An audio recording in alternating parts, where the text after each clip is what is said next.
In a remote riverside village in Cameroon, an evil priest with the ability to transform into a crocodile terrorizes the people, devouring those who challenge his rule.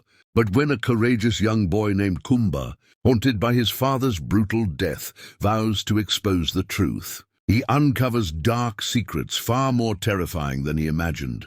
As the river whispers his name and the priest sets his eyes on him, Kumba must decide whether to embrace his destiny or be swallowed by the darkness that lurks beneath the water. Will he defeat the Crocodile Priest, or will he become the very thing he fears? Only the end of this video will tell.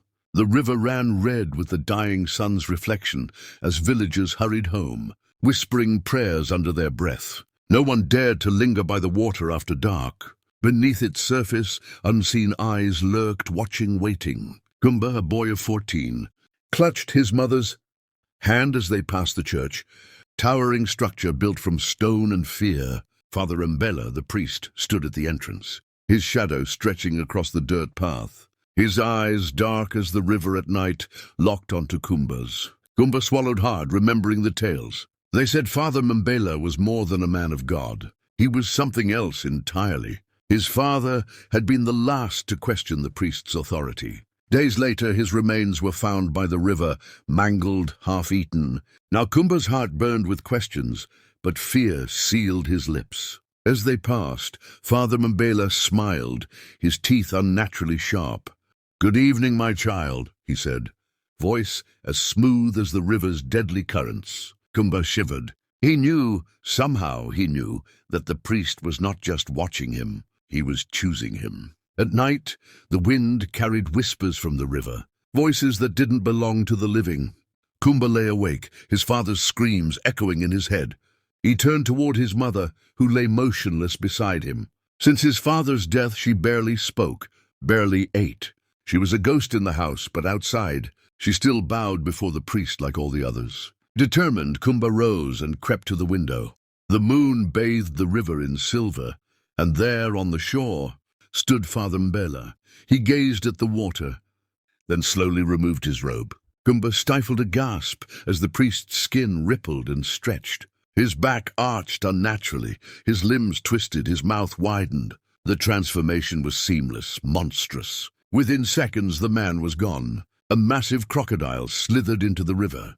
Kumba stumbled back, heart hammering. The stories were true. But before he could react, the crocodile's eyes snapped toward his window. It had seen him. Kumba dropped to the floor, his breathing ragged. He pressed his back against the wall, heart pounding as he listened. Outside, the river rustled, its surface breaking with slow, deliberate movements. He dared not look again. The beast had seen him. He was sure of it.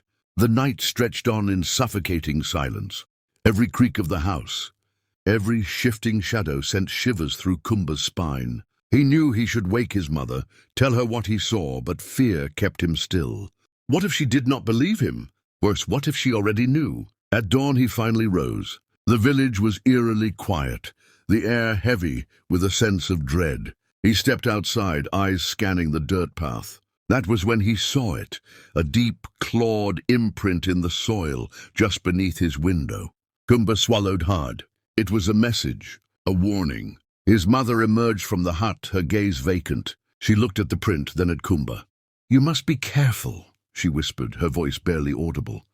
"The priest.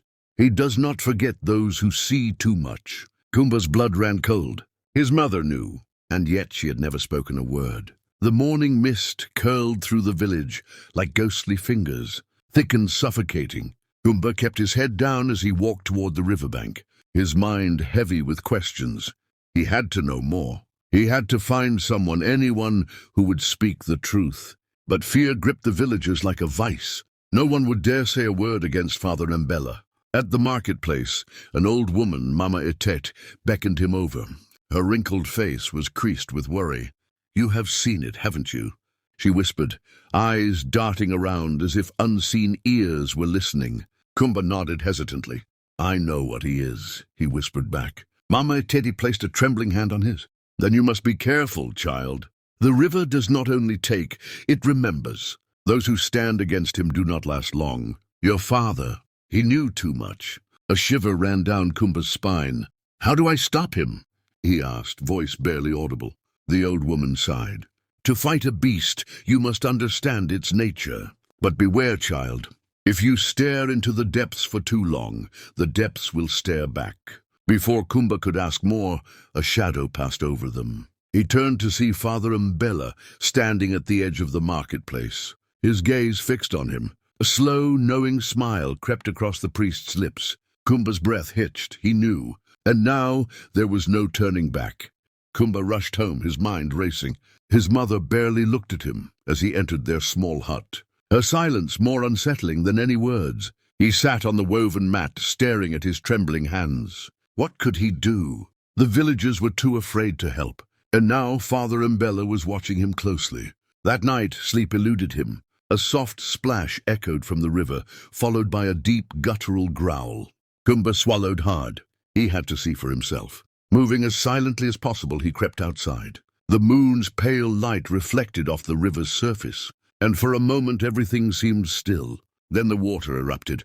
A dark shape surged forward, its massive jaws snapping inches from the shore. Kumba stumbled back, heart hammering. The crocodile lingered for a moment. Its glowing eyes locked onto him, before sinking beneath the surface. Kumba knew what it meant. The beast was warning him, challenging him.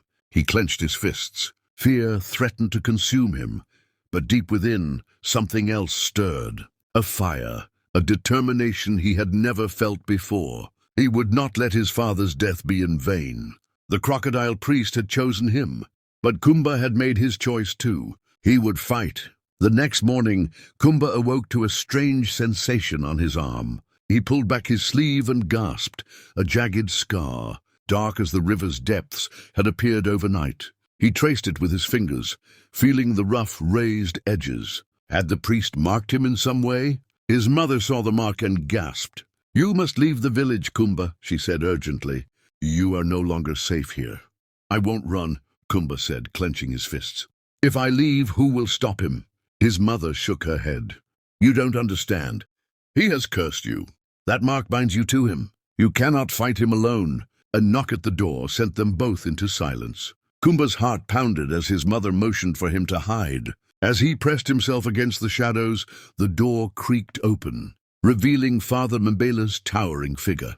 "It is time," the priest said, his voice like the river's undertow. "Come, child." Kumba knew then his battle had truly begun. Kumba's breath hitched as he pressed himself deeper into the shadows. His mother, trembling, stepped forward, blocking the priest's view of the hut's interior. "Father," she said, her voice a whisper of fear. "He is not here." Father Mbella chuckled, the sound low and menacing. "You cannot protect him forever, woman. The river has already marked him. He belongs to it now." Kumba's pulse pounded in his ears. He clenched his fists, the scar on his arm burning as if in response to the priest's words. He knew he had to act. He could not stay hidden forever. After what felt like an eternity, Father Mbella turned and left. The door closed with an ominous creak, but Kumba knew this was far from over. His mother turned to him, eyes brimming with desperation. "You must leave, Kumba. Go to the old shrine beyond the river. Seek the one they call Akima. He knows of the old ways. He may help you." Kumba hesitated. Running meant leaving his mother alone, but staying meant certain death. Swallowing hard, he nodded. "I will find him." Kumba traveled under the cover of darkness, his heart hammering with every rustle of leaves, every whisper of the river. The village disappeared behind him, and before him lay the forbidden lands where no villager dared tread. The shrine was hidden deep in the jungle, its stones worn and covered in moss. An old man sat before it, stirring a pot over a small fire. His piercing eyes lifted to meet Kumba's. "You seek knowledge," the old man said, "and knowledge has a price." Kumba hesitated but stepped forward. "I need to stop him." The Crocodile Priest. Ikema studied him before nodding.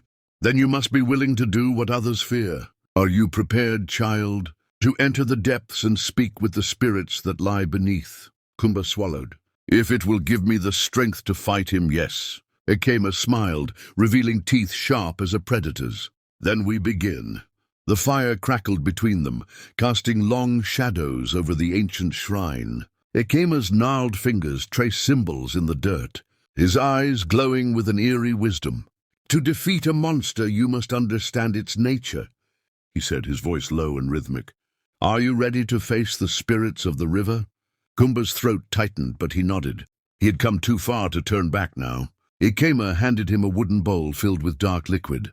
"Drink. This will take you to the place where the river speaks. But beware, what you see may haunt you forever." Kumba hesitated only a moment before lifting the bowl to his lips. The liquid was bitter, thick like mud, and the moment it touched his tongue, the world around him spun. The fire dimmed, the jungle blurred, and suddenly he was no longer at the shrine. He was underwater.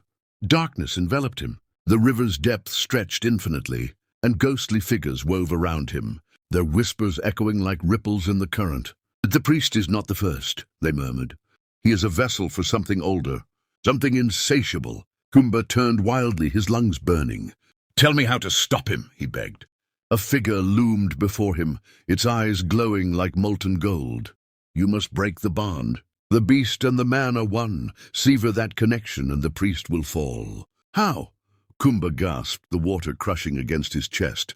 "The river's hot." The voice faded as strong hands yanked him backward. Suddenly he was back at the shrine, Ekema gripping his shoulders. "You were gone too long," the old man rasped. "What did you see?" Kumba steadied his breath. "A way to end this. I must find the river's heart." Ekema's face darkened. "Then you are running out of time. The priest will not wait. He knows you are coming." The jungle pressed in around Kumba as he and Ekema journeyed toward the forbidden depths of the river. The old man moved with a quiet urgency, his staff digging into the earth with each step. "The river's heart is not a place," Ekema said. "It is a power hidden within the currents. If you are to sever the priest's bond, you must claim it before he does." Kumba's fingers tightened around the dagger. Ekema had given him a relic carved with ancient symbols. What happens if he gets there first? The old man stopped, his gaze heavy. "Then the beast will never be slain. He will become eternal." A rustling in the trees made them both freeze. A low growl echoed from the darkness. Kumba turned just as two glowing eyes appeared between the leaves. The Crocodile Priest had found them. Father Mbella stepped forward, his robes billowing as if caught in an unseen current. His lips curled into a cruel smile. "Did you think I would let you steal from me, boy? The river has already chosen. I am its vessel." Before Kumba could react, the priest's body convulsed, twisting into something monstrous. His limbs elongated, his skin darkened, and in moments, a towering crocodile stood before them. Its maw dripped with hunger. Ekema pushed Kumba behind him and raised his staff. "Go, find the heart. I will hold him back." Kumba hesitated, but Ekema's fierce glare left no room for argument. He turned and ran, his feet pounding against the soft earth, the sound of snapping jaws and roaring water chasing him deeper into the jungle. He had one chance. He could not fail. Kumba's breath came in ragged gasps as he sprinted through the jungle, his feet barely skimming the damp earth. The distant sounds of battle, Ekema's defiant chants, and the beast's guttural roars rang through the night, but he couldn't afford to look back. He had to find the river's heart. The jungle grew denser, vines clawing at his arms like unseen hands trying to hold him back. A thick mist swirled around him as the path sloped downward, leading him to the river's edge. The moon's reflection shimmered on the water, distorted by the gentle ripples of the current. He felt a pull, an invisible force guiding him forward. A sudden splash sent his heart lurching. He turned just in time to see a pair of gleaming eyes emerging from the water. Another crocodile, but this one was different. It was smaller, its scales dull and its movements hesitant. A whisper brushed against his mind. "Not all who serve the river do so willingly."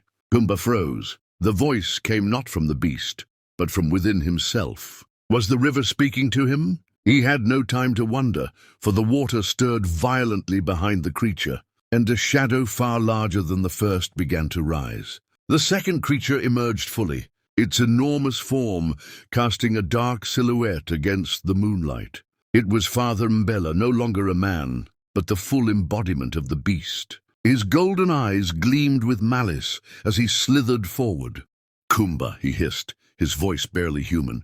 "The river calls for you. You cannot run from it." Kumba tightened his grip on the dagger, his heart pounding. He could feel the energy of the river humming through the air. And suddenly he knew what he had to do. He had to find the heart, not as a place, but as a force within himself. The power was here all around him, but how could he wield it? The smaller crocodile let out a low growl and stepped between Kumba and the priest. It turned its head toward him, and for the briefest moment, he saw something in its gaze: pain, resistance, understanding. "Kumba," the voice returned, softer now. "The river's heart beats within those who defy its corruption.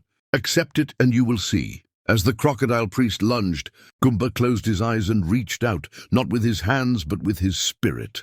The jungle, the river, the air, they were all connected. And so was he. Kumba felt the river's energy surge through him like a current, its ancient wisdom whispering in his ears. His pulse slowed, his breath steadied, and for the first time he understood. The river was more than water. It was life, memory, and power. The crocodile priest lunged, jaws wide, but Kumba didn't move. He didn't need to. The smaller crocodile, the one who had hesitated before, let out a piercing cry and turned against the beast. It sank its teeth into Father Mbela's side, eliciting a furious roar. The river trembled as the battle between them raged. Kumba stepped forward, the dagger in his grip feeling less like a weapon and more like an extension of his will. He could see the energy binding Mbela to the river, a dark tether swirling in the water around him. This was the bond he had to sever. Closing his eyes, he whispered a silent prayer to the spirits of the river, and then, with all his strength, he drove the dagger into the heart of the tether. A deafening cry split the night as the dagger met its mark. The river surged upward, a wall of water crashing around them. Father Mbela convulsed, his form flickering between man and beast, his golden eyes wide with disbelief. "No," he roared, his voice layered with something other than rage, fear. "You do not understand what you have done." The dark tether that had held him began to unravel, dissolving like mist in the moonlight. The smaller crocodile released its grip and let out a final, sorrowful sound before slipping beneath the water, disappearing into the depths. Kumba stumbled backward as the crocodile priest let out one final, agonized scream. His monstrous body twisted and shrank, his human form emerging once more. But something was different. The power was gone. The river had reclaimed what it had given. The jungle grew silent. The battle was over. Kumba fell to his knees, exhaustion washing over him. He had won, but at what cost? Kumba knelt by the river's edge, his breath ragged, his limbs heavy with exhaustion. The water had grown calm again, its once turbulent surface now reflecting the moonlight like a glass mirror. The jungle, too, had fallen into an eerie silence. It was over. Father Mbela was no more. But even in victory, Kumba felt no relief. Ekema stumbled from the shadows, his robes torn, his staff broken. His once bright eyes were now dark pools of sorrow. "You did it," he rasped. "The bond is broken. He will not rise again." Kumba barely heard him. His gaze was fixed on the water. Where the smaller crocodile had disappeared moments before, it had helped him. It had chosen to defy its master. And now it was gone. What was it? Kumba whispered. Ekema placed a hand on his shoulder. A soul bound by the river's will. Perhaps one who fell to its curse long before Mbela did. "You freed them both, Kumba." The words should have brought him comfort, but instead they left a hollow ache in his chest. He had won, but he had lost so much. His father, his innocence, the life he once knew. By the time Kumba and Ekema returned to the village, dawn was breaking. The people gathered in stunned silence as they emerged from the jungle, their eyes wide with fear and hope. "The priest is gone," Ekema announced. "His reign of terror is over."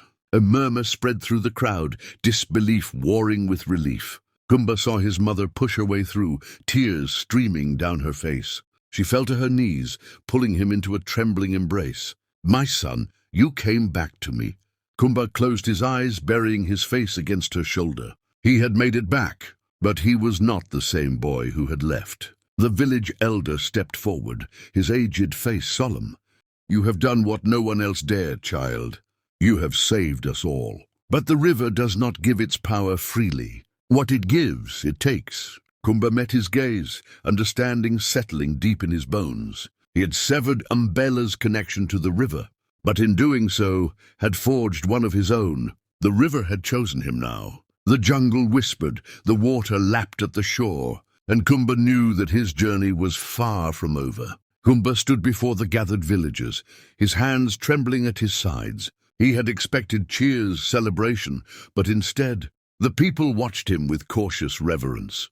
The priest was gone, yet the weight of what had happened lingered like mist over the river. His mother clung to his arm. "You don't have to carry this alone," she whispered. "You are home now."